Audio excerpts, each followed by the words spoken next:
ദളപതി വിജയിയെ നേരിൽ കാണാൻ കഴിഞ്ഞതിലുള്ള സന്തോഷം പങ്കുവെച്ച നടന്റെ ആരാധകനായ ഉണ്ണിക്കണ്ണൻ മംഗലം ഡാം. ചെന്നൈയിലെ പുതിയ സിനിമയുടെ ലൊക്കേഷനിൽ വെച്ചാണ് വിജയിയെ കണ്ടതെന്നാണ് ഉണ്ണിക്കണ്ണൻ പറയുന്നത്. മംഗലം ഡാം സ്വദേശിയായ ഇയാൾ വീട്ടിൽ നിന്നും കാൽനടയായിട്ടാണ് ഇഷ്ടതാരത്തെ കാണാൻ ഇറങ്ങിത്തിരിച്ചത്. യാത്ര ആരംഭിച്ച 35-ാം ദിവസം വിജയിയെ കണ്ടു എന്ന വിവരം ഇൻസ്റ്റഗ്രാം വീഡിയോയിലൂടെയാണ് ഉണ്ണിക്കണ്ണൻ പങ്കുവച്ചത്. ഹായ് ഉണ്ണിക്കണ്ണൻ മംഗലം ഡാം. വിജയ് സാറിനെ കണ്ടു.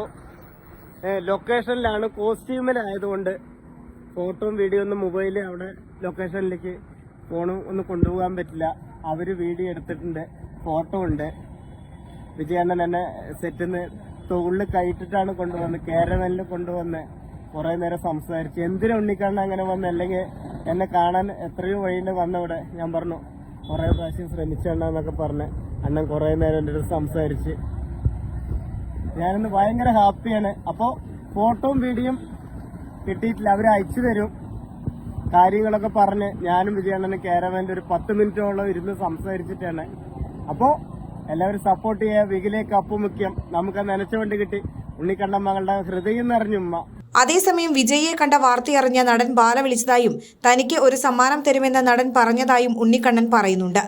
വാർത്ത അറിഞ്ഞ് രാത്രി ബാലച്ചേട്ടൻ വിളിച്ചിരുന്നു. ഉണ്ണി എങ്കെ ഇറുക്ക് എന്ന് ചോദിച്ചു. ചെന്നൈയിലാണെന്ന് പറഞ്ഞപ്പോൾ ഒന്ന് നേരിട്ട് കാണണമെന്ന് പറഞ്ഞു.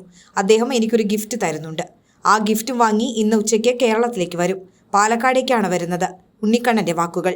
നേരത്തെ വിജയിയുടെ പാർട്ടിയായ തമിഴക വെട്രി കഴകത്തിന്റെ പ്രഥമ സംസ്ഥാന സമ്മേളനത്തിൽ പങ്കെടുക്കുന്ന ഉണ്ണിക്കണ്ണന്റെ വീഡിയോ സോഷ്യൽ മീഡിയയിൽ വൈറലായിരുന്നു. കഴുത്തിലും കയ്യിലുമെല്ലാം വിജയിയുടെ ഫോട്ടോ തൂക്കിയായിരുന്നു ഉണ്ണിക്കണ്ണന്റെ കാൽനടയാത്ര.